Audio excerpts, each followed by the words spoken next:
Bon, je vais m'attirer des ennemis, mais c'est pas grave. On est ici pour Non, sauver des mais vies, donc l'alcool n'est pas bon pour la santé. C'est pas bon pour la santé. voilà. L'alcool Les- permet de se sentir plus à l'aise. On dit que l'alcool dénoue les langues. Ça, c'est vrai. Mais sinon, côté santé, l'alcool Donc, on n'apporte peut s'en absolument passer, rien. en fait. On peut On s'en peut s'en passer. passer. Donc, Et alors, justement, pour rester en fait dans les urines, pour ceux qui ont dans les urines qui sont noires, de couleur noire, c'est vrai, on a déjà compris qu'ils ne boivent pas suffisamment d'eau. Mais est-ce que cela révélerait une autre pathologie qui nécessite justement de consulter? Ou alors, s'ils constatent que leurs urines sont noires, il suffit juste de boire de l'eau et puis peut-être que ça va se réguler. Est-ce que tu peux apporter des éléments à cela? bon, en général, pour le chirurgien viscéral que je suis, les urines de couleur noire, ce n'est jamais un bon signe. Ce n'est jamais un bon signe. Il s'agit dans la majorité des cas d'une hématurie, c'est-à-dire avec une présence de sang dans les urines. Mhm. Si le sang colore les urines, on parle d'hématurie macroscopique, pouvant parfois s'accompagner de caillots sanguins. Là, une analyse des urines va confirmer l'hématurie en mettant en évidence les globules rouges. Les causes d'hématurie macroscopique, c'est-à-dire le sang que l'on voit dans les urines, c'est-à-dire lorsque le sang est visible, sont très nombreuses. Les causes urologiques sont les plus fréquentes. Ça peut être des infections urinaires, ça peut être des calculs de la voie urinaire.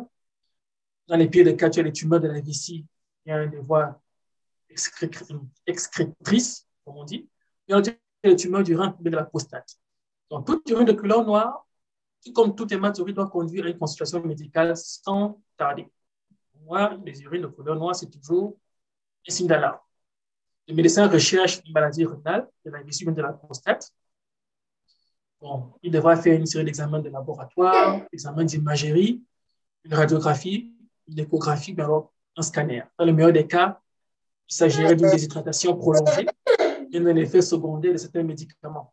Là aussi, on le voit très régulièrement. Dans le pire des cas, maintenant, il peut s'agir d'un cancer, par exemple, tout particulièrement d'un cancer des voies urinaires, de la vésicule urinaire, jusqu'au cancer des reins. Ou bien alors d'un cancer du pancréas, par exemple. Hein, avec un cancer du pancréas qui boucherait, par exemple, les voies de la bile. Voilà.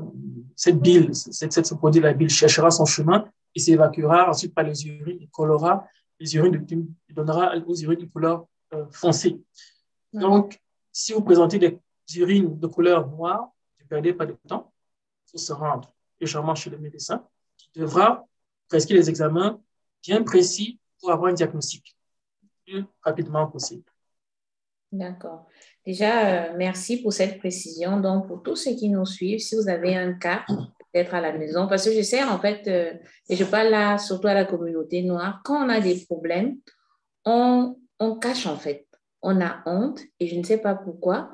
Si vous avez peut-être des urines noires, si vous avez constaté que vos urines sont noires, ou bien si vous avez peut-être un membre de la famille qui aurait cette problématique, il est important d'aller consulter le plus tôt possible parce qu'il pourra avoir, comme Christian l'a dit, une autre pathologie qui se cacherait derrière et donc qui nécessite en fait une intervention, soit chirurgicale ou alors un médecin justement compétent pour refaire un diagnostic et un traitement approprié à cela. Donc, n'hésitez surtout pas et n'ayez pas honte. Les problèmes de santé, ça arrive à tout le monde. Il suffit juste de le détecter le plus tôt possible pour avoir aussi Exactement. la chance d'être soigné le plus tôt possible. N'attendez surtout pas parce que chez nous, on a tendance à tellement avoir honte et à penser que c'est peut-être de sa faute, c'est peut-être de notre faute dans la mesure où on n'a peut-être pas eu à consommer, tout ça c'est une question d'habitude, on n'a peut-être pas eu à consommer de l'eau ou à avoir une certaine hygiène de vie, ça peut engendrer de telles problématiques, mais il y a des médecins compétents qui sont là justement pour résoudre de telles problématiques. Donc, n'ayez surtout pas honte, consultez un médecin et si vous avez quelqu'un de la famille qui a une telle problématique, dites-lui déjà d'aller se faire consulter. Donc, je vais marquer un temps de pause ici. Peut-être, Christian, tu auras le temps de t'hydrater. Et moi, je pense que je vais aussi hydrater ma petite là. Elle est, tellement irritable aujourd'hui, je ne sais pas ce qui se passe. Donc, je reviens, on parle de l'eau, mais je pense qu'elle a besoin d'eau, en fait. Viens, maman. On va continuer justement. J'ai récemment eu un cas de calcul rénal, en fait, dans la famille. Et ce cas-là m'a beaucoup embarrassée. Je ne sais pas si tu pourrais nous dire, en fait, c'est quoi, je ne sais pas si on dit le calcul rénal ou alors les calculs rénaux. Peut-être tu pourrais nous dire exactement comment est-ce qu'on appelle cela. D'abord, qu'est-ce que c'est? Parce que je pense qu'il y a beaucoup ici qui ne savent pas ce que c'est. Et comment est-ce qu'on peut se prévenir de cela, en fait? Quelle est l'hygiène de vie à adopter pour éviter d'avoir les calculs rénaux? OK, bon, le calcul rénal, ou bien alors lithiase rénale, est une maladie qui affecte les reins. La lithiase, c'est le mot scientifique, le mot qu'on emploie dans le domaine médical. Oui. Bon, elle se manifeste par la production de calculs qui sont des sortes de petits cailloux qui bloquent l'écoulement de l'urine des reins vers la vessie. La présence de calculs au niveau des reins n'est pas nécessairement douloureuse. Il y a beaucoup de ces petits cailloux qui s'évacuent tout seuls. Mm-hmm. Et de nombreuses personnes sont porteuses sans le savoir. Mais parfois, le calcul se décroche spontanément du rein et va dans la voie urinaire qui relie le rein à la vessie. Lors de cette migration, le calcul se bloque dans le conduit, empêche l'écoulement de l'urine, provoquant la douleur de la colite néphritique. C'est cette douleur forte que tu ressens dans une partie latérale du ventre, la région lombaire, et peut se projeter vers le pubis. Il n'existe pas de position permanente de la calmer. Ça, c'est la caractéristique des calculs rénaux. Ce sont les douleurs affreuses. Tu ne sais pas quelle est la position que tu dois prendre pour pouvoir calmer cette douleur qui existe là. La pathologie lithiasique est fréquente, essentiellement entre 20 et 60 ans. On entre la catégorie de ces gens justement qui boivent peu. Tu as parlé tout à l'heure de la tranche d'âge de 40 à 50 ans. Ce sont tous ces gens qui vont au travail le matin, qui ont un rythme de vie, entre guillemets, très monotone, et qui également n'éprouvent pas le besoin de boire. Et elle concerne en général plus les hommes que les femmes. Elle est également une pathologie qui récidive très fréquemment. Les calculs du rein peuvent être de différentes natures. Plus fréquents sont constitués de calcium, d'autres sont composés d'acide urique. L'insuffisance de consommation d'eau est dénominateur commun des facteurs de risque de formation des calculs urinaires, même que les mauvaises habitudes alimentaires. Plus rarement, l'infection urinaire chronique en est la cause. En général, en effet, la cause principale de ces calculs rénaux, c'est une consommation faible en eau, dans le manque d'eau. Chez les personnes ayant déjà eu un calcul rénal, augmenter les apports en eau permet de diluer les urines et donc de diminuer les risques de récidive. À ces patients-là, on recommande alors en général d'uriner. Maintenant, c'est autre chose, d'uriner plus de 2 litres par jour, donc de consommer en effet 3 litres pratiquement par jour. L'alimentation a un rôle très important là-dedans. Certains facteurs alimentaires peuvent être mis en cause. Certains nécessitent un retour à un régime équilibré, quand d'autres nécessitent plutôt une prise en charge diététique. Les grandes erreurs diététiques plus souvent constatées sont les apports alimentaires faibles en calcium, notamment avec l'exclusion des produits laitiers.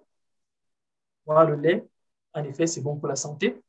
Les apports alimentaires trop riches en protéines animales ou en sel, on entre maintenant dans l'alimentation même, la façon de manger, qu'est-ce qu'on mange à la maison. Les régimes dits à la mode qui tendent à déstructurer complètement les apports alimentaires. Ces régimes à la mode, fast-food, McDonald's, Burger King, Pizza Hut. Puis alors une diurèse insuffisante des apports liquidiens. Le mot insuffisant, on peut le changer par plutôt un mauvais régime diurétique. Les facteurs favorisant les calculs sont multiples et différents, rendant la recherche de la cause principale parfois bien difficile. Mais il est important de récupérer le calcul qui sortent par la voie naturelle ou bien par la chirurgie afin de procéder à une analyse de ces constituants. les grandes erreurs de régime alimentaire, les erreurs diététiques les plus souvent constatées. On a d'un côté les apports alimentaires faibles en calcium, notamment avec l'exclusion des produits laitiers. Malheureusement, en grandissant, l'enfant, l'adulte laisse le lait dans d'autres choses, dans d'autres boissons.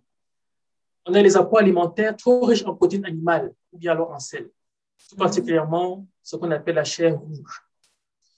On a les régimes à la mode qui tendent à déstructurer complètement les apports alimentaires. Une diurèse insuffisante par insuffisance des apports liquidiens.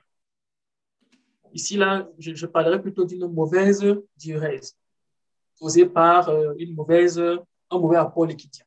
Parce qu'en général, qu'est-ce qu'on constate? C'est que ces gens boivent beaucoup de vin, boivent beaucoup de bière, boivent tout ce qui est sucré, mais ils ne boivent pratiquement pas d'eau.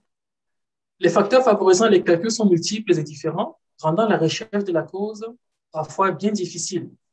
Mais il est important de récupérer le calcul lui-même, qu'il sorte par voie naturelle ou bien alors par chirurgie, avant de procéder à une analyse de ces constituants. Cette étape elle est indispensable pour bien déterminer la cause de la pathologie. La crise elle-même, la crise colique néphritique, elle est caractérisée par une douleur aiguë brutale. En général, quand j'étais en co-assistant, c'était des patients qui venaient tôt le matin, bien tard la nuit à l'hôpital. C'est la douleur du matin. On se lève le matin, on a une douleur affreuse au niveau lombaire, gauche ou bien droit. On ne sait pas comment se positionner. Et c'est ce qui amène le patient, la personne en général, en consultation, en urgence. Cette douleur peut s'accompagner aussi de sang dans les urines. On en a parlé plus tôt. C'est ce qu'on appelle l'hématurie. Allant d'une couleur orangée à une couleur rouge intense. Et l'intensité de la douleur fait généralement consulter rapidement un médecin, voire même un service d'urgence dans la nuit. C'est l'expérience que j'ai faite durant toute ma formation. Quand maintenant on a une fièvre, on doit savoir qu'on est maintenant confronté à une infection. C'est un des signes principaux d'une infection. Et là, on a une situation d'urgence. Maintenant, il faut être plus rapide d'aller voir un médecin qui devra agir conséquemment. Le diagnostic est d'abord fonction de l'état clinique, du bilan clinique que le patient présente. D'abord, cette douleur vive qui doit amener le patient à se consulter. Après l'examen clinique, maintenant, il va s'en suivre une imagerie. En général, c'est une échographie qui permet déjà de voir si le rein a été attaqué par ce caillot qui bloque le vaisseau qui relie le rein à la vésicule urinaire. On peut également demander au patient s'il aura vu du sang dans les urines. Ce sont des signes caractéristiques. Après cela, le premier pas, c'est de soulager le patient de sa douleur le plus rapidement possible. C'est une douleur vraiment affreuse. Après cela, on fera un bilan sanguin, l'examen des urines, l'échographie ou bien, si nécessaire, un scanner qui devra certifier l'origine de la pathologie. On recommandera à tous les patients de filtrer les urines parce qu'il est nécessaire de pouvoir recueillir ces cailloux pour pouvoir l'examiner le plus rapidement possible. Que faire maintenant au niveau du traitement? Le traitement de la douleur repose sur la prise antalgique. Là, il y a plusieurs niveaux. Tu peux commencer par le paracétamol, qui est vraiment le plus simple, ou bien alors par les dérivés de la morphine, qui sont les médicaments les plus potents. Associé également à ce qu'on appelle des anti-inflammatoires non stéroïdiens. Parfois, selon les complications et les caractéristiques du calcul, un traitement médical seul ne suffit pas. On va donc vous envoyer chez un chirurgien pour avis et compléter la prise en charge. En ce qui concerne la cause de la maladie lithiasique, le traitement dépendra du diagnostic qu'on va établir. Et il sera important également de suivre ce traitement-là conséquemment. Au niveau maintenant de la prévention, je crois que c'est le point le plus important. On demandera à la personne, bien entendu, de changer son régime alimentaire. Il est conseillé d'augmenter, par exemple, ses apports en eau, encore une fois, afin d'avoir des urines plus diluées. Souvent, et selon la nature du calcul, le médecin demandera également de réajuster les habitudes alimentaires. En cas de signe d'une infection urinaire associée à un calcul, bien si tu n'as qu'un seul rein, ça aussi c'est très fréquent, un traitement chirurgical en urgence sera après. Si tu n'as qu'un seul rein, là, il faudrait bien qu'on enlève ce calcul le plus rapidement possible pour une opération chirurgicale. Il consistera à permettre l'évacuation des urines, soit par voie naturelle, soit alors avec la mise en place d'une sonde le plus souvent entre les reins et la vessie, ce qu'on appelle une sonde double J, une prothèse endorénale, soit par la mise en place d'une sonde reliant le rein directement à la peau, qu'on appelle néphrostomie. Néphrostomie, c'est on va relier, comment est-ce que je vais décrire cela?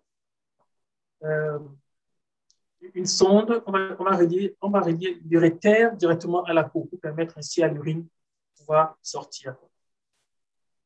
L'étiase urinaire est une pathologie fréquente et résidente. On va évoluer de longues années durant sans faire de bruit et qui aussi, d'un autre côté, peut impliquer une prise en charge le plus rapidement possible.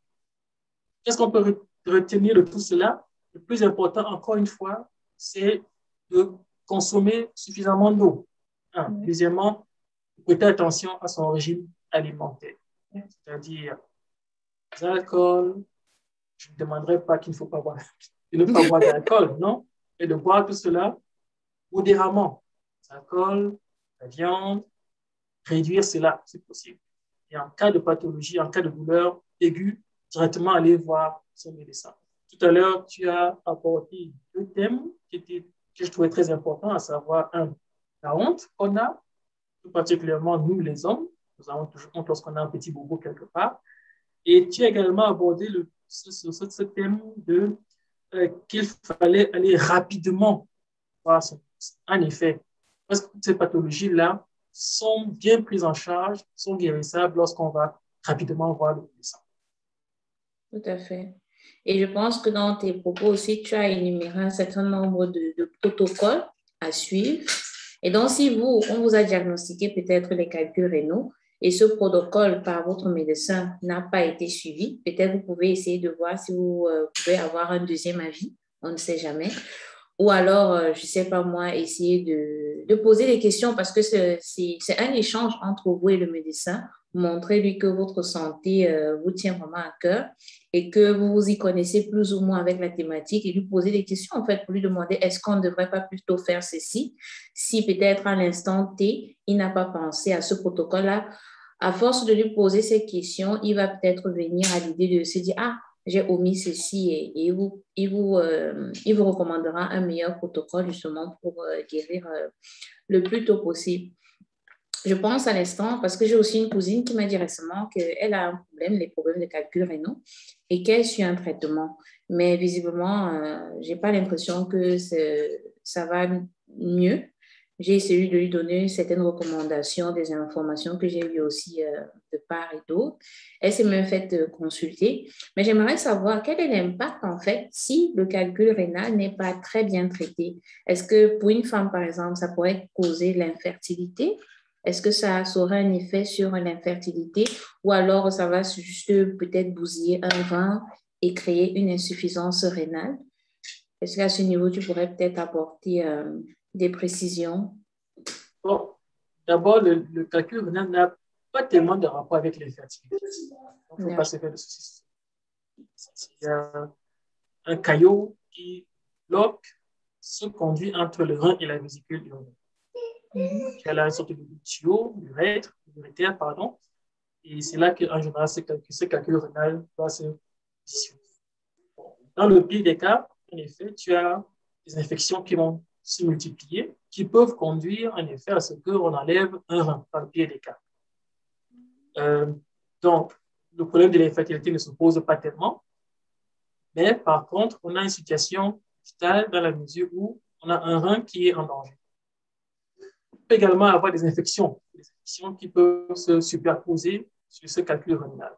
Et ça peut conduire également, dans le pire des cas, à ce qu'on appelle des septicémies, des infections extrêmement sévères, généralisées du corps. Dans tous les cas, il faut forcer un diagnostic, et cela est faisable, soit d'abord par un bilan clinique, un bilan sanguin, puis ensuite il faudra une imagerie. Cette imagerie, ça peut être une échographie, ça peut être un scanner. Les scanners sont actuellement c'est l'instrument de base d'après tous les hôpitaux. Avec un scanner, normalement, on a un diagnostic complet. C'est ce qui se passe à ce niveau. Et à ce niveau-là, maintenant, il faudra sur un traitement adéquat. D'accord. Là, ça me permet justement de rebondir sur ma seconde question. Selon le contexte maintenant africain, où les gens n'ont pas très souvent les moyens, en fait, soit même pour aller consulter ou même poursuivre un certain type de traitement, quelles sont les recommandations que tu pourrais leur faire, du moins en amont, déjà pour éviter d'avoir les calculs rénaux? Et ceux qui ont peut-être cela, et si c'est encore à la phase, je dirais, bénigne, qu'est-ce qu'ils pourraient faire en dehors de consommer de l'eau? Qu'est-ce qu'ils pourraient faire exactement pour espérer que ça aille mieux? Bon, cette question, j'aimerais la diviser en deux, deux parties. D'abord, au niveau de la prise en charge des calculs rénaux, il y a des choses que nous tous nous pouvons faire. Augmenter la quantité de bois, changer son régime alimentaire, consommer moins de viande rouge, consommer moins de vin, consommer moins de bière, consommer plus d'eau, plus de produits laitiers. Ça, c'est quelque chose que nous tous nous pouvons faire à tout niveau. En ce qui concerne maintenant le problème de l'eau en tant que telle, dans le contexte africain, c'est une question qui est plutôt très complexe, parce qu'en effet, il y a des régions du monde dans lesquelles on ne trouve pas d'eau potable. Tout à fait. Plus particulièrement les régions confrontées à des catastrophes naturelles ou bien alors des catastrophes humaines. Les régions de guerre, il n'y a pas d'eau potable. Bon, et là, on va apparaître dans ces régions des maladies particulièrement causées par le manque d'eau et le manque d'hygiène. Ce sont les problèmes qui accompagnent toute forme de catastrophe. Pour ces régions, c'est mon humble point de vue, il faut urgemment faire appel à la solidarité humaine ou dialogue international pour essayer d'endiguer les causes de ces catastrophes et d'abord instaurer la paix. Parce que sans paix, il peut pas y avoir d'évolution, il peut pas y avoir de modernisation, on n'aura pas d'eau potable s'il n'y a pas de paix. Donc, sans cette paix, il est extrêmement difficile d'établir des normes, des principes de santé. Pour ces autres régions, naturellement riches et manquantes d'infrastructures ou des moyens, il faut d'abord que tout un chacun respecte les règles primaires d'hygiène. Hygiène de l'eau, c'est comme ça que j'appellerai cela. Hygiène des aliments, donc l'hygiène de la vie. Parce que l'hygiène de la vie suppose que l'on boit sain, que l'on se nourrit sainement. Il faut que nous soyons d'abord conscients du rôle important que joue l'eau dans nos vies. Donc, il faut une nouvelle éducation, plutôt une nouvelle culture de l'eau. On a tendance à penser que l'eau, c'est bon pour les enfants, mais pour les personnes déjà âgées. Ce n'est pas le cas. La santé dans le contexte africain, et j'aimerais ici consciemment me limiter au Cameroun, la notion de santé, qui est en effet étroitement liée à la notion d'eau potable, requiert un changement d'éducation, une conscientisation des forces publiques, politiques et familiales. On doit redévelopper la notion du nous, bien commun, parce que l'eau est un bien commun. Les connaissances sur l'importance de l'eau et sur les sciences de l'entretien de l'eau et de l'environnement sont à la portée de tout le monde. Dans la vie, on la voit depuis les éternités. Il faut maintenant des forces publiques et des politiques de bonne volonté pour les appliquer. Cela concerne tout particulièrement le problème de la pollution et du déboisement de notre chère planète bleue. C'est un thème qui est extrêmement actuel de nos jours, un peu partout. On a eu ici en Allemagne des inondations causées par le déboisement. Et dans ces régions-là, brusquement, il n'y avait plus d'eau potable jusqu'à ce jour-ci.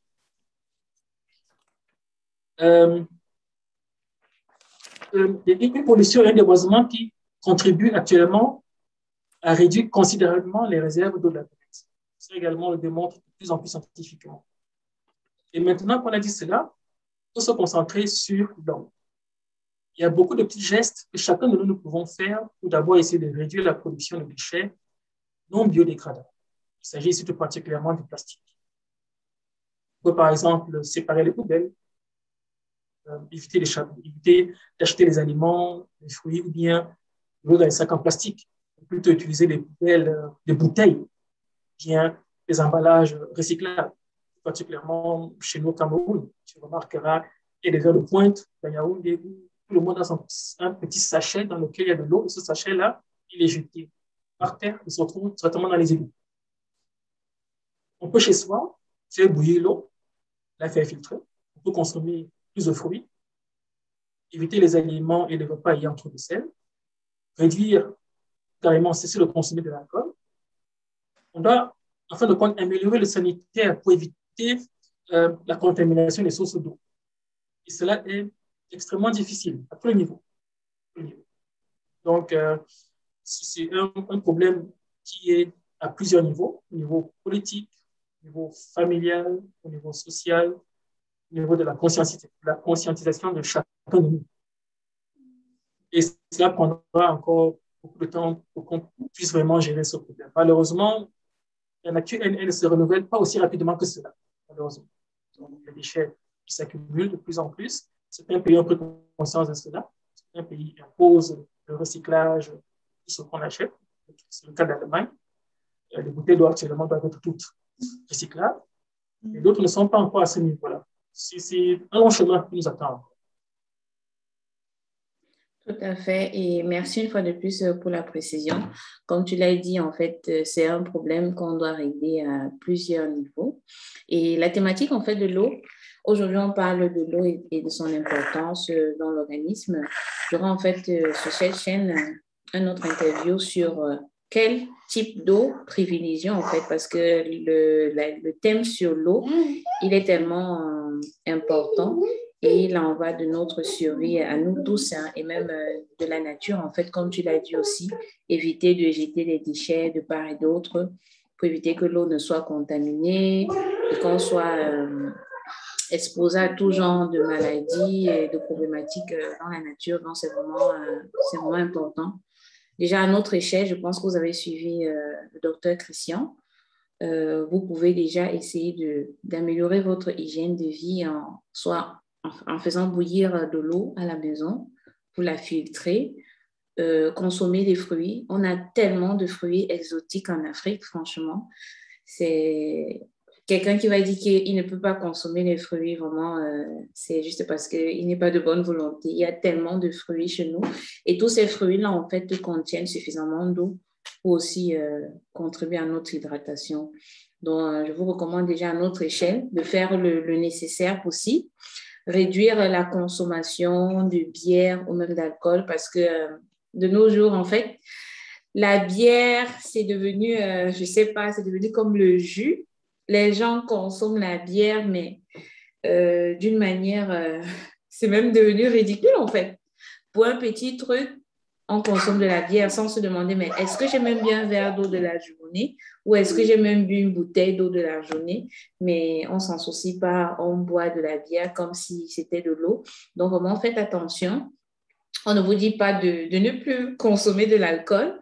Je pense que l'alcool aussi est bien pour l'organisme, mais il faut maintenir un certain équilibre, en fait. C'est important de maintenir un certain équilibre pour ne pas être dans les... comment dirais-je, dans les exagérations, c'est-à-dire consommer trop d'alcool et moins d'eau. Après, ça crée un déséquilibre dans l'organisme. Et peut-être à ce niveau, je ne sais pas si tu peux faire une précision, parce qu'on se dit toujours, c'est bien de consommer l'alcool, parce que le corps humain a besoin d'un peu d'alcool, mais je ne sais pas si c'est vérifié. J'ai entendu ça très souvent. Je pense que c'est mon papa même aussi qui disait souvent ça à la maison. Il le disait surtout à ma mère, parce que ma mère, elle était beaucoup plus, soit elle consommait de l'eau, ou du jus. Et il disait que non, c'est bien de boire un peu d'alcool. Et je me souviens par moment, lors des repas familiaux, il nous donnait un peu de verre, un verre de vin rouge. C'est là qui nous permettait en fait de boire l'alcool. Donc, je ne sais pas à ce niveau si tu peux faire. Si tu peux je vais m'attirer les ennemis, mais ce n'est pas grave. On est ici pour sauver des vies. L'alcool n'est pas bon pour la santé. Voilà. L'alcool permet de se sentir plus à l'aise. On dit que l'alcool dénoue les langues. Ça, c'est vrai. Sinon, côté santé, l'alcool... Donc, on peut s'en passer. On peut s'en passer. Donc, vous voyez... Tu sais, l'histoire de l'alcool, elle sort de très loin. Hein, c'est-à-dire, j'ai suivi une émission dernièrement lors de la Révolution française ici. En France, le vin était de meilleure qualité que l'eau. Le vin était de meilleure qualité que l'eau. Donc, les gens buvaient plutôt du vin que de boire de l'eau. Il n'y a pas de système de traitement de l'eau comme cela s'est fait de nous. C'est une culture qui est restée. La culture du vin est restée parce que, bon, à l'époque, il n'était plus sain de boire du vin que de boire de l'eau. Et ça également, tu trouves ça dans certains villages. Le vin de palme, dans certaines contrées au Cameroun, est plus sain, entre guillemets, que l'eau. Mais il y a moyen de traiter l'eau, il y a moyen de filtrer l'eau, il y a moyen de faire bouillir l'eau, il y a moyen il y a vraiment beaucoup de possibilités. L'alcool, c'est bon pour l'atmosphère, pour les divers, pour s'amuser, mais bon, pour la santé, on peut s'en passer. Hein. Dans tous les cas, mes enfants ne boivent pas d'alcool. Merci pour cette précision. Pour ceux qui pensent, comme mon papa, qu'on a besoin d'un peu d'alcool. Je me souviens, en fait, il nous donnait ça bon, pas quand on était petit. Hein. Je pense que la première fois que mon père m'a donné un verre de vin rouge, vraiment un demi-verre, c'était à l'âge de 16 ans. Et c'était généralement lors des fêtes, comme les fêtes de Noël. Il nous donne, en fait, il nous dit, vous n'allez pas boire ailleurs. Donc, vous buvez juste quand je vous donne. Et je sais qu'il dit toujours à la maman qu'il faut boire un peu d'alcool, c'est bien pour l'organisme. Donc, déjà, pour tous les papas et dans toutes les familles où, justement, le papa ou bien la maman dit que non, l'alcool, c'est important. Bon, comme c'est le papa qui le dit, on peut écouter ça d'une oreille, mais vous savez qu'intérieurement, c'est pas indispensable, en fait. Donc, on peut vraiment se passer de l'alcool, surtout quand on veut faire attention à sa santé. Et même dans le processus de perte de poids, hein, parce que beaucoup de gens aujourd'hui n'arrivent pas à perdre du poids parce qu'ils consomment beaucoup d'alcool, soit la bière ou les vins, et n'arrivent pas à perdre du poids. Donc, pour toutes les personnes qui souhaiteraient perdre du poids, vous savez déjà où est-ce que vous devez changer un certain nombre de choses, réduire votre consommation d'alcool, consommer un peu plus d'eau, consommer des fruits et puis essayer de faire attention à votre hygiène alimentaire de manière générale. Ce qu'il faut savoir, c'est que les alcools, le vin, la bière, c'est beaucoup d'énergie. C'est beaucoup d'énergie. Et l'être humain pousse sur plus d'énergie qui n'arrive pas à être évacuée et transformée en graisse. Donc, plus on boira de l'alcool, la bière, on fera du sport, plus on aura de la graisse qui va s'accumuler dans le corps. Cette graisse-là, malheureusement, elle s'accumule tout particulièrement au niveau du foie. Ouais. Et le foie, c'est un organe fantastique parce que bon, il se repose à vrai dire. Hein. C'est-à-dire, quelqu'un qui a un foie abîmé à cause de l'alcool, si c'est le bois de l'alcool, après 10-15 ans, en effet, le foie peut arriver à gérer ce problème-là. Mais si vous donnez en permanence de l'alcool à ce foie, tôt ou tard, vous aurez des petits problèmes. D'accord. Belle précision. J'espère que vous suivez en fait. Moi déjà, je ne consomme pas trop d'alcool. Et quand bien même, c'est généralement des cocktails. Vraiment une petite goutte d'alcool, hein, mais vraiment, vraiment, et c'est rare en fait. Donc, c'est par occasion. Consommer par occasion, juste pour, je ne sais pas moi, mais... Pour le plaisir, oui. Pour le plaisir, on peut vivre sans alcool. Donc, voilà. Alors, j'aimerais justement poser la question de savoir, la plupart du temps, on nous dit qu'il est important de consommer de l'eau 15 minutes avant le repas et puis 15 minutes après les repas, donc c'est-à-dire après avoir mangé, on laisse l'organisme un peu digérer avant de consommer de l'eau. Je ne sais pas si tu pourrais nous apporter des précisions à ce niveau. Quand est-ce que exactement on devrait consommer de l'eau? Surtout, je vais dire, quand on est appelé peut-être à manger ou je ne sais pas moi. Bon. D'abord, il est important de ne pas attendre d'avoir soif pour boire. Tout à fait. Une bonne habitude consiste à boire tout au long de la journée en petite quantité. Il est en effet préférable de boire régulièrement et par petites gorgées plutôt que de boire de grosses quantités à faible fréquence. C'est un conseil d'éviter de boire en mangeant, parce que l'eau absorbée dilue les enzymes digestives et retarde inutilement la digestion. Idéalement, il est recommandé de boire 15 minutes avant ou bien entre les repas. Mais ça, c'est ce qui est idéal. Ce serait vraiment idéal. Mais en réalité, tu vas au travail, les enfants vont à l'école, nous sommes tous un peu sous pression pendant la journée. Et ça demande une éducation assez stricte de penser au moment où nous devons boire. Je pense plutôt qu'il est important, je pense que le plus important, c'est de boire le plus fréquemment possible. Oui. Si j'attends toujours avec une goutte d'eau, ce qui leur permet de mieux s'hydrater. Pour les enfants et les jeunes, c'est un peu plus compliqué, mais il faut mettre de l'eau à leur disposition le plus fréquemment possible. Boire de l'eau peut se faire pendant les repas, y compris entre les repas, tout particulièrement pour les gens qui veulent maigrir. Je te conseille de boire avant de commencer à manger.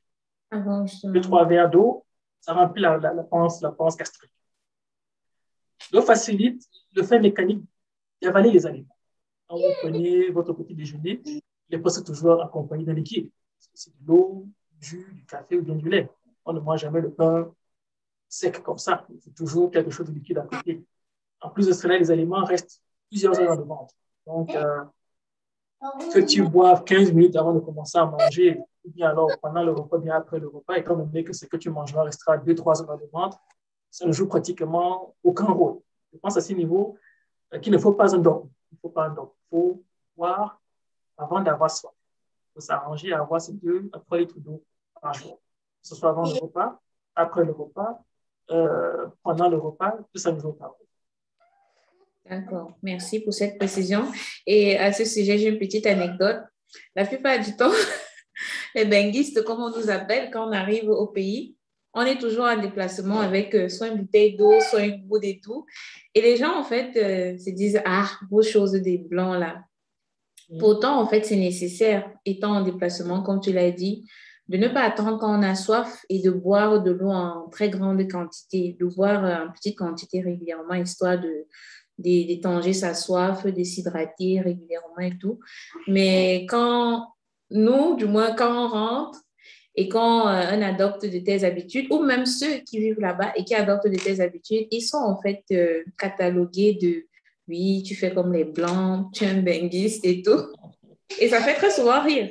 Comme tu disais à tantôt précédemment que c'est vraiment une culture, la culture de l'eau, la culture de la consommation d'eau, qu'on doit essayer de régulièrement ancrer dans nos mœurs pour que les gens commencent à comprendre que non, il est nécessaire de consommer de l'eau régulièrement et en petite quantité. Donc voilà, c'était la petite anecdote que dès que tu commences à agir d'une certaine manière, on dit, ah, tu fais ya comme les Blancs, n'est-ce pas que... Non, mais ce n'est pas un phénomène de mode, hein, pas du tout. Lorsqu'on arrive au Cameroun, il fait excessivement chaud, donc on transpire, donc on a soif, donc il faut compenser ça. C'est ainsi. Mais tu remarqueras qu'après 2-3 ans en général, on s'habitue également au contexte camerounais et on s'habitue également à faire comme tout le monde. Mais au début, c'est vrai, il faut pouvoir compenser les pertes d'eau. C'est pour ça qu'on marche tous avec une gourde ou un truc de ce genre pour s'hydrater régulièrement. Ce n'est pas la mode. Oui, c'est ça, en fait. On a tendance à mettre tout dans un effet de mode, un effet... En fait, on veut tellement cataloguer certaines choses juste parce que ce n'est pas dans nos habitudes qu'on se dit, ah, ce sont les choses d'ailleurs, ce sont les choses qui concernent les autres et ça ne nous concerne pas. Mais après, on s'étonne d'être sujet à des petits bobos, les maux de tête, des fatigues soudaines, des petites problématiques qu'on a. Après, on se demande, mais si vous aussi, vous avez ce genre de problème, c'est l'organisme. Et l'organisme ne regarde pas que c'est un organisme noir ou bien c'est un organisme européen. Donc, l'organisme fonctionne de la même manière. Donc, comme on l'a dit, depuis le début de notre interview, consommer régulièrement de l'eau, c'est vraiment primordial pour votre santé et encore plus pour le bon fonctionnement du cœur et du cerveau. Alors, comme tu l'as dit aussi dans ton propos, il y a beaucoup de spécialistes qui recommandent justement de boire de l'eau en petite quantité et d'étaler justement cela tout au long de la journée. Justement, j'aimerais savoir en fait comment est-ce que l'absorption d'eau se fait dans l'organisme? Comment est-ce que ça fonctionne? Bon, en ce qui concerne d'abord la première partie de ta remarque, c'est un point de vue que l'on peut partager ou pas. Ça dépend de l'éducation que nous avons reçue. Appelons cela l'éducation de l'eau. Ça dépend de ce que nous faisons dans la journée. La facilité que nous avons à avoir de l'eau à boire à portée de soi et de la façon dont nous avons appris à boire. Si tu as des activités sportives, tu auras tendance à boire rapidement, grosse gorgée, te rafraîchir d'un côté. On voit ça avec les footballeurs. Boire rapidement, ça se rafraîchir et pour stopper le plus rapidement la sensation de la soif. Si tu es assis au travail, par contre, devant un computer, alors tu auras peut-être tendance à boire par petites gorgées, par petites quantités. Donc, l'essentiel est de boire au moins la quantité d'eau que nous ne perdons pas les urines, les selles et la transpiration, ainsi que la respiration, soit 2 à 3 litres par jour. Que ce soit par petites gorgées, par grosses gorgées, que ce soit avant le repas, après le repas, c'est souvent compenser cette perte d'eau, cette perte de liquide. Le corps humain, lui, maintenant, il régularise les quantités d'eau ingérées en fonction de ses besoins. En ce qui concerne maintenant le second volet de ta question, On entre maintenant dans la physiologie du corps humain. Ça, c'est un peu compliqué. Okay. Le phénomène d'absorption de l'eau et de répartition dans le corps est un phénomène très complexe et qui est conditionné par, encore une fois, le volume de l'eau dans le corps. La transformation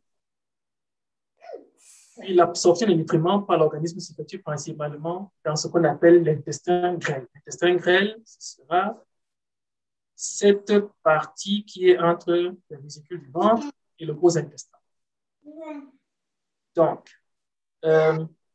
les nutriments passent par le sang, qui est distribué à l'ensemble des cellules et des organismes. Avant d'y accéder, les aliments restent entre 3 à 7 heures dans l'estomac. Il faut s'imaginer. Donc, quand tu bois de l'eau 15 minutes avant de manger, tu peux t'imaginer que lorsque tu mangeras, ce que tu mangeras rencontrera ton eau dans ton ventre. Donc, ça ne joue pratiquement aucun rôle. Bon, donc, les aliments restent environ 7 heures dans l'estomac. Ils sont digérés grâce à une action à la fois mécanique, passage, et puis maintenant chimique, puisqu'ils sont mélangés au sucre gastrique. La pâte produite, appelée chyme, est ensuite dirigée vers le duodénum, sorte d'antichambre de l'intestin grêle. Là, le fer, le calcium, c'est un sucre, certaines vitamines sont absorbées par l'organisme. C'est un phénomène extrêmement complexe. Je pense qu'on n'a pas encore fini, on n'a pas encore achevé de comprendre ce qui se passe à ce niveau. Le chyme est ensuite acheminé jusqu'à l'intestin grêle. Dans ce tube, de 6 mètres, plus ou moins 6 mètres de long, les sucs intestinaux poursuivent le travail de digestion, permettant la transformation des molécules en nutriments.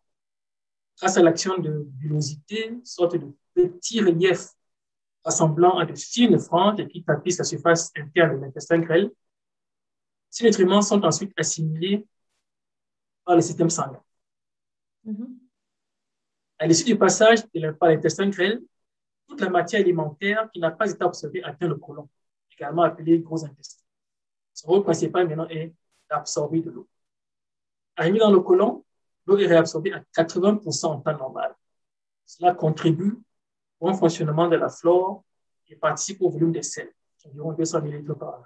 Donc, le corps humain fait tout et tout pour conserver le maximum d'eau dans lui, parce qu'il n'a pas de réservoir particulier. Parce qu'il n'y a pas assez d'eau consommée chaque jour, les selles ne sont pas assez hydratées et ne favorisent pas la progression des contractions intestinales qui assurent un bon transit. On comprend donc que ne pas boire suffisamment favorise un transit lent, voire même une constipation. Seconde partie maintenant, l'urine. Elle est stockée dans la vessie avant son émission. Elle se transforme dans les reins à partir du sang circulant. Ce dernier est filtré en permanence par des éléments du rein appelés glomérules. C'est un mouvement scientifique que je dois nécessairement énoncer pour pouvoir comprendre tout ce qui se passe au niveau de la gestion de l'eau dans le corps humain. Ces glomérules laissent passer de l'eau et les molécules dissoutes de petite taille. Le liquide qui est ensuite appelé urine primitive, hein, c'est-à-dire dans les glomérules se crée la première sorte d'urine qui est l'urine primitive. Celle-ci parcourt ensuite un long réseau de tubules à l'intérieur des reins. Au cours de ce trajet, les substances utiles comme glucose, sels minéraux et la plus grande partie de l'eau sont réabsorbées par les tubules. Le liquide qui en résulte, concentré notamment en urée et en quelques déchets, constitue ce qu'on appelle l'urine qui est ensuite évacuée vers la vessie. Cela représente maximum environ 1,5 litre à peu près chaque jour. Donc, c'est un phénomène vraiment très, très, très complexe qui commence par un tube digestif qui a pour devoir de récupérer l'eau que nous buvons, l'envoyer dans le sang, et puis maintenant, au niveau des reins, qui a pour devoir de filtrer toute l'eau qui arrive à ce niveau pour pouvoir conserver dans le corps humain la plus grande quantité d'eau possible. Et ce qu'il faut savoir, c'est qu'il n'y a pas de lien entre la digestion et l'urine. Ce n'est que le contenu dans l'urine provient en dernier ressort du tube digestif. Ces deux organes travaillent à vrai dire indépendamment les uns des autres. C'est un thème très complexe, très, très, très complexe, et je pense qu'on n'a pas encore fini de découvrir les secrets qui se passent au niveau du corps humain, dans la mesure où, à chaque partie du tube digestif, tu as des phénomènes bien précis qui se forment. Ouais. Toutes ces protéines, toutes ces substances dont on parle, les aliments, les vitamines, sont réabsorbées à des parties bien précises du tube digestif. Et chacun a son rôle bien précis à jouer là-dedans. D'accord, merci pour cette précision. Et comme tu l'as dit, en fait, le corps humain, c'est toute une énigme, hein? Et donc, je pense que vous qui êtes dans le domaine médical, scientifique et autres, vous faites certainement, vous découvrez des choses au fil du temps. Donc, vraiment, le Dieu qui a créé, en fait, l'être humain, c'était vraiment un génie, si on peut dire ça ainsi. Oui. Parce que le corps humain, il est vraiment incroyable. Déjà, seulement la femme enceinte, comment est-ce qu'elle peut porter un être humain pendant 9 mois? C'est tellement incroyable. Donc, voilà. C'est toute une énigme, c'est toute une étude et on n'a pas fini d'apprendre, hein. Alors, déjà, je vais passer à ma seconde question. Justement, on nous dit la plupart du temps que c'est mieux de consommer l'eau tiède que l'eau froide parce que tous les processus, en fait, se passent à 37 degrés. Et quand l'eau est froide, justement, elle oblige le corps à produire plus d'énergie pour justement équilibrer cette température-là de 37 degrés. Et il est aussi dit que pendant les périodes de canicule, l'eau tiède permet justement de couper en fait la soif, contrairement à l'eau froide. Et donc, j'aimerais savoir ce que tu pourrais nous dire à ce niveau. Ce sont toujours des questions très complexes. Quand tu vois les Esquimaux, les peuples qui vivent dans les pays dans lesquels ils sont en permanence, ils n'ont parfois pas la possibilité d'avoir de l'eau tiède en tant que telle.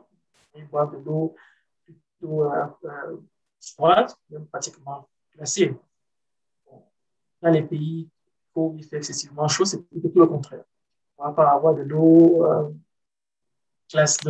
glacée. Donc, plutôt de l'eau tiède, de l'eau pratiquement chaude, enfin de l'eau tiède que tu boiras. Bon.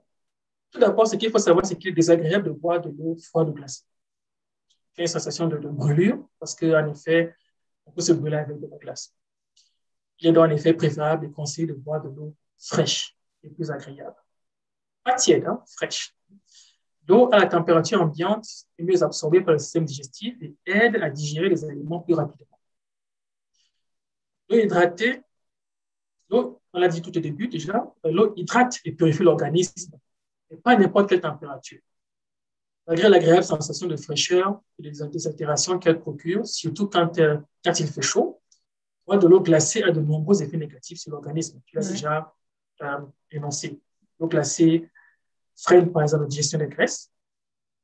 En dehors des repas, l'eau très glacée a pour effet de provoquer un rétrécissement des vaisseaux sanguins, ce qui entraîne l'absorption des nutriments et perturbe, ce qui entrave, pardon, ce qui bloque l'absorption des nutriments et perturbe ainsi le transit intestinal. Oui. Au niveau de la perte d'énergie, la température corporelle normale est d'environ 37 degrés. C'est une constante vitale que le corps maintient grâce à un métabolisme de base, malgré les variations climatiques à l'extérieur. On essaiera toujours de maintenir ces 37 degrés. Quand on boit de l'eau trop froide, le corps doit maintenant dépenser de l'énergie supplémentaire pour essayer de réguler sa température. Tiens, le nez, la congestion nasale et le mal de gorge. Quand on boit trop d'eau froide, par exemple, quand on boit de l'eau très, très froide, le corps réagit immédiatement par le rétrécissement des capillaires, tout particulièrement au niveau du nez et de la gorge. Il s'ensuit ensuite une importante sécrétion de mucus et une congestion. Le corps produit du liquide pour réchauffer le liquide froid. Donc, le corps produit de l'énergie, travaille en tant que tel, pour avoir, consommer pour pouvoir bien digérer son eau. Pour résumer, il est préférable de boire de l'eau à température ambiante. Si malgré tout cela, tu préfères de l'eau froide, peut-être désaltérée, eh bien, il ne faut pas non plus qu'elle soit trop basse. Les scientifiques disent en dessous de 12 degrés, il n'est pas conseillé de boire de l'eau en dessous de 12 degrés. Sinon, ça, tu ne profiteras pas en effet de l'effet de rafraîchissement que l'eau peut apporter à votre corps. Donc, combien? Je n'ai pas suivi. L'effet de rafraîchissement. C'est-à-dire l'eau rafraîchit le corps. Donc, si tu bois de l'eau très glacée, le corps aurait peut-être tendance à se cramper. des crampes. Donc, il ne pourra pas tu as une sensation de satisfaction quand tu bois de l'eau bien fraîche. Donc, cette sensation-là, elle disparaît dès que tu bois de l'eau très glacée. C'est la raison pour laquelle on conseille de boire de l'eau à température ambiante. D'accord. Et je pense que la précision est importante parce que justement, je prends l'exemple du Cameroun, qui est un pays chaud.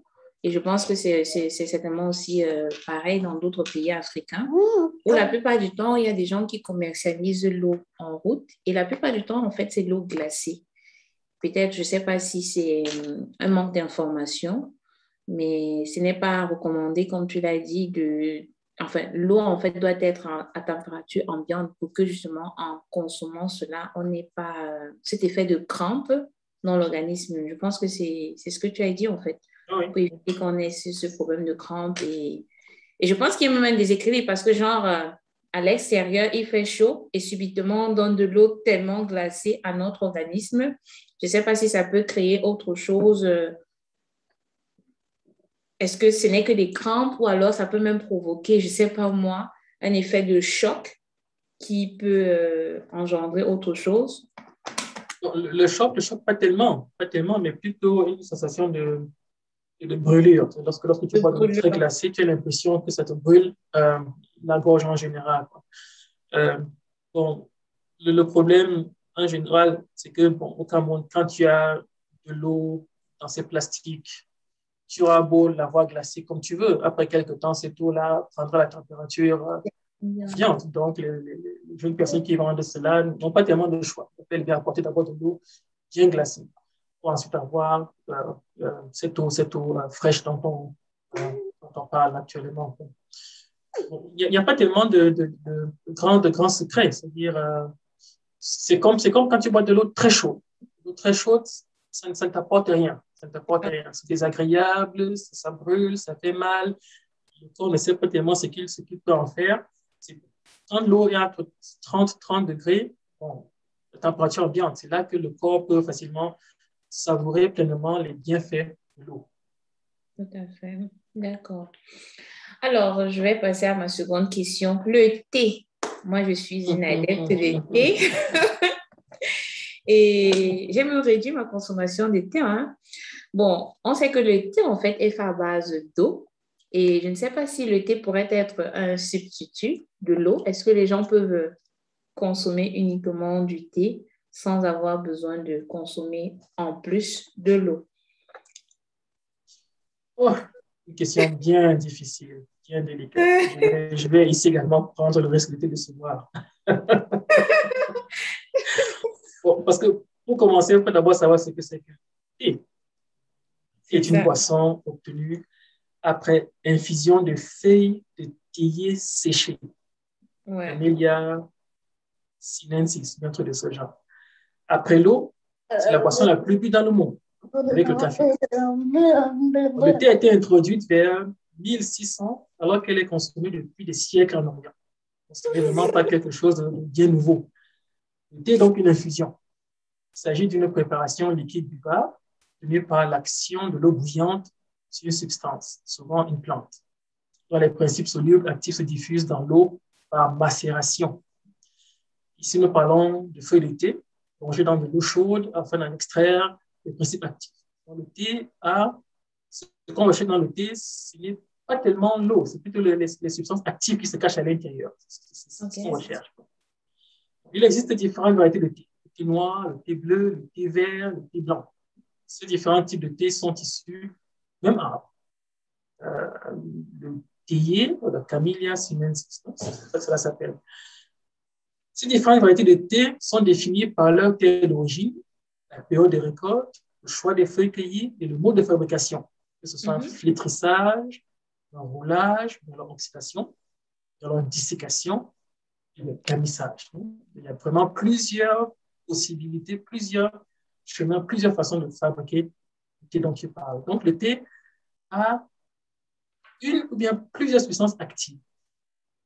Elle contient de la théine moléculaire, une molécule similaire à la caféine présente dans le café. La théine présente l'avantage d'agir sur le long terme, à la différence de la caféine qui agit rapidement sur l'organisme pour donner un coup de fouet. Appelons cela un coup de fouet rapide et éphémère. Ouais. La théine, par contre, quant à elle, offre un regain d'énergie qui peut durer plus longtemps dans le temps en termes d'heures.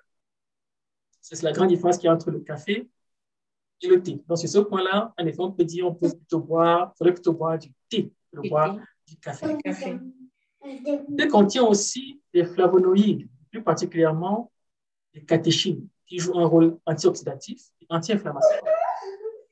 Ces deux rôles font du thé un cardioprotecteur, diminution de la formation de plaques d'athérome qui pourraient boucher les artères et permet la dilatation des artères en faisant également baisser la tension. Alors, dans le thé a bel et bien un rôle protecteur, un rôle, on peut appeler ça comment préventif. Ça, c'est le bon mot, préventif. Au niveau de la digestion, les tanins limitent l'absorption du sucre. Ceci permet donc, de réguler la glycémie. Donc, tu vois que le thé, maintenant, non seulement qu'il a un rôle protecteur au niveau du cœur, il a également un rôle protecteur en ce qui concerne les maladies liées au sucre telles que le diabète. Donc, le thé peut contribuer à réduire les risques de développer un diabète de type 2, qui est alors un accident vasculaire cérébral. On trouve également l'action antibactérienne au niveau du thé. Le thé permet de diminuer le risque de développer un ulcère de l'estomac. Il renforce les défenses immunitaires. Comme le café, le thé contient des polyphénols, jouant un rôle dans la prévention des maladies neurodégénératives telles que les maladies d'Alzheimer et de Parkinson. Donc, le thé, ça peut être un all-round, quelque chose qui vraiment a un rôle préventif à plusieurs niveaux. Au niveau du cerveau, au niveau du cœur, au niveau du diabète. D'un autre côté également, le thé conduirait à une réduction du taux de fer dans l'organisme. Certaines études ont démontré que la consommation de thé avait une incidence sur le taux de fer dans le sang. Maintenant, n'est plus tellement positif. Les polyphénols contenus dans le thé rendraient l'assimilation de fer plus difficile par l'organisme. Et donc, conseiller de consommer le thé en dehors des repas et non pas pendant les repas. Dans la mesure où si tu le prends pendant les repas, tu auras des difficultés à absorber le fer dont l'organisme a besoin. On trouve également dans le thé des métaux lourds, tels que le plomb, l'aluminium et l'arsenic. Ils sont surtout toxiques pour les fœtus dans l'allaitement des bébés, puisque ces métaux lourds se transmettent de la circulation fœtale et le lait maternel.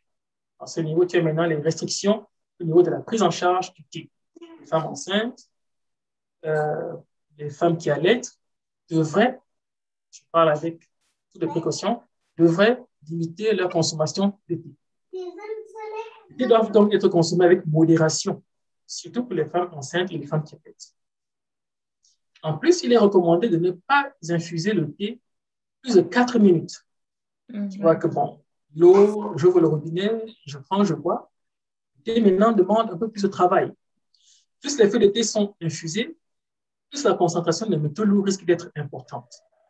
Ça dépend à ce niveau même de la qualité du thé. Une assimilation en grande quantité est nocive pour le système nerveux et peut conduire à l'empoisonnement au plomb, saturnisme.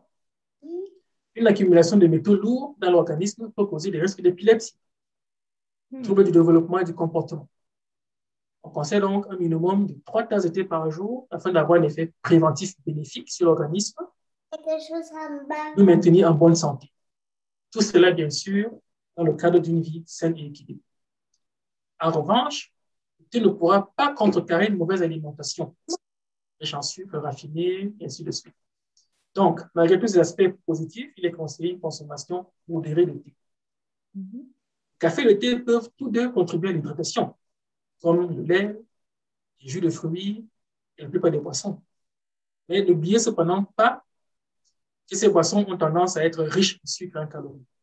Raison pour laquelle, en effet, je vais plutôt conseiller, si tu compares le thé à ces jus artificiels que nous avons sur le marché actuellement.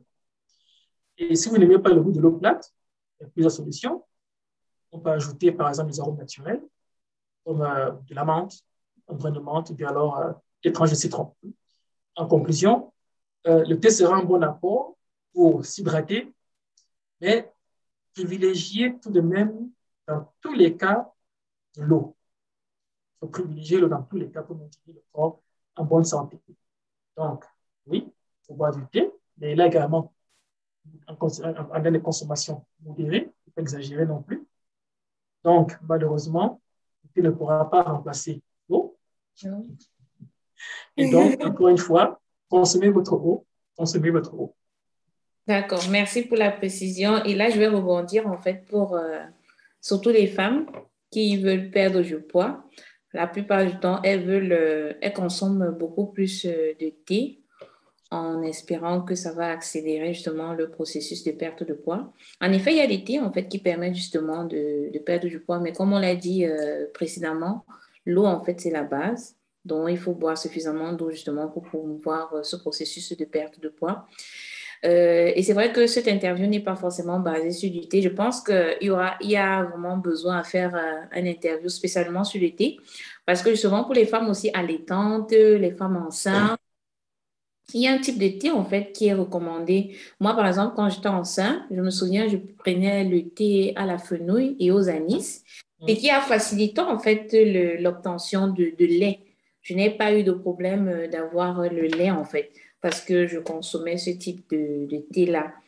Je ne sais pas si tu as des précisions à ce niveau ou alors tu es catégorique parce que tu as dit précédemment que les femmes enceintes et les femmes allaitantes ne devraient pas trop consommer le thé. Bon, disons, et c'est pour cela que je dois d'abord commencer par faire une définition du thé. Hein, parce que le thé, là, il a une définition. C'est-à-dire les feuilles de théière séchées, hein, le camellia sinensis. C'est pas, par exemple, le thé à base de peau de pomme, par exemple. Ça, c'est fait aussi. Hein. Tu peux prendre la peau de la pomme, tu fais bouillir, tu extrais un liquide qu'on appellera aussi du thé. Mais le thé en tant que tel, ce sont des feuilles de théière séchées. Là, tu as 4 sortes. Tu as le thé noir, le thé bleu, le thé vert et le thé blanc. Oui. Nous savons que, par exemple, le thé noir, il a pratiquement les mêmes effets que le café. Nous savons que ces 4 sortes de thé ont également du plomb, du fer, l'arsenic. Et nous savons également que si on consomme ces thés-là en quantité, cela peut conduire à des problèmes. Bon. Maintenant, les infusions, ce sera, pour, par exemple, prendre des feuilles de tisane qu'on devra faire bouillir, Cameroun, par exemple, citron qu'on va faire bouillir pour en extraire ce liquide. Ils ont d'autres spécificités. Mm-hmm. C'est pour cela que je pense que oui, ce thé que tu as bu durant la grossesse, tu pouvais le prendre, mais en ce qui concerne ce thé dont je parle, ce thé tel qu'on le connaît, le thé noir, le thé bleu, le thé vert, le thé blanc, on dit qu'il faut le consommer modérément, tout particulièrement dans la grossesse et dans la période d'allaitement. D'accord. Déjà, merci pour la précision et je pense que toutes ces femmes qui sont enceintes en ce moment et qui nous suivent ont suivi ces indications. Donc, essayer de modérer la consommation de thé noir, de thé bleu, de thé blanc et de thé vert. Et du thé vert. Donc voilà, je pense le grenaté, c'est ça? C'est ça, c'est le thé, en fait, le grenaté. Je sais que le grenaté, dans le thé vert, on le consomme la plupart du temps, c'est recommandé justement dans le processus de perte de poids. Donc, mais si vous êtes enceinte, veuillez faire attention. Déjà, quand on est enceinte, on n'a pas besoin de perdre du poids. Peut-être après.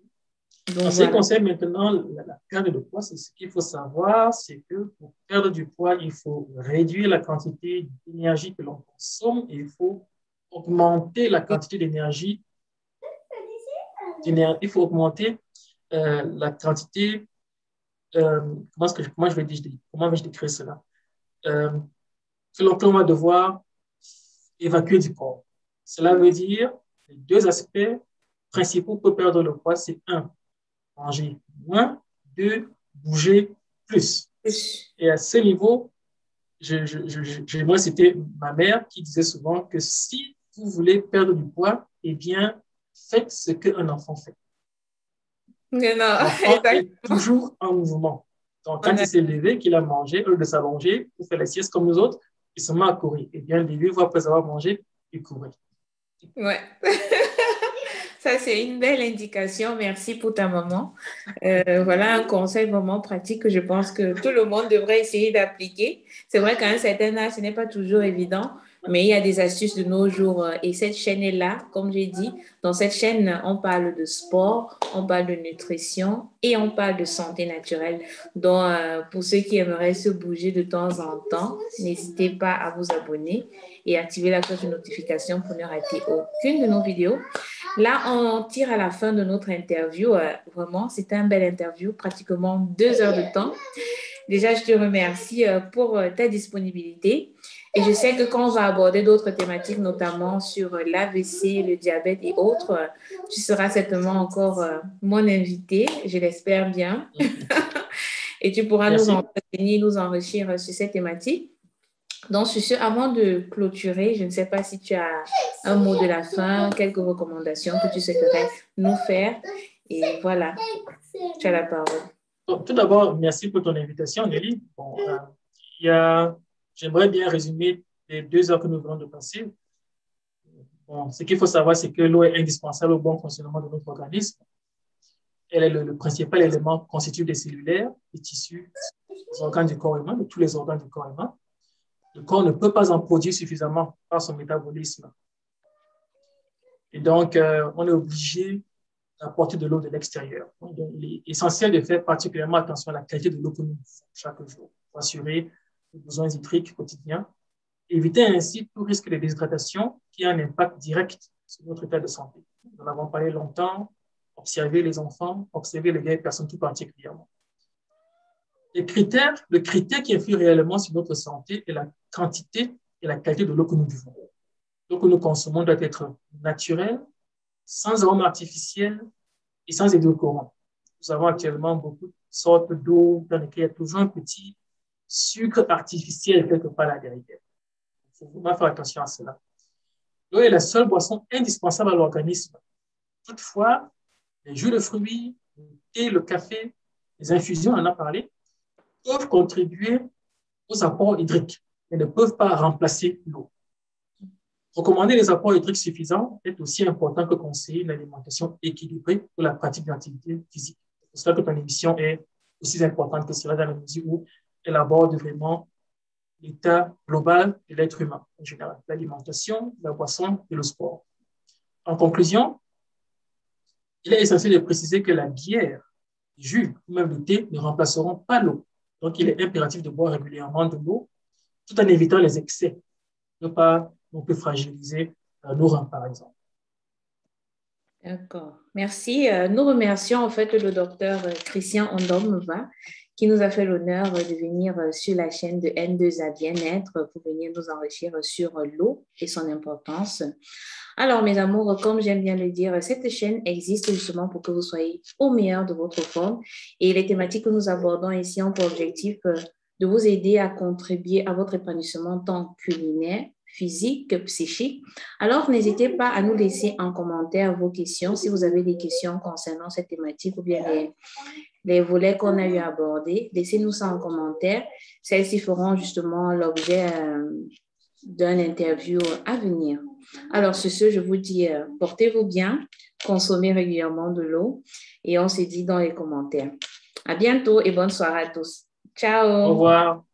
Au revoir.